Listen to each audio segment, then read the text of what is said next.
Близнаци.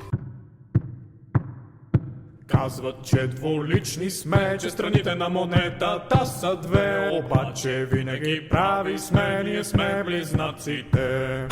Два вълка има в нас, двама говорим в един глас, еднакви отвътре и вън, ние сме близнаците.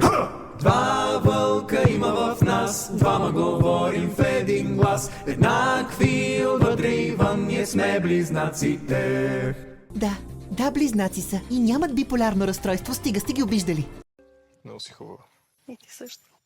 И си изключително чаровна. Благодаря. И съм много голям щастливец, че имам възможността да съм тук сега с теб.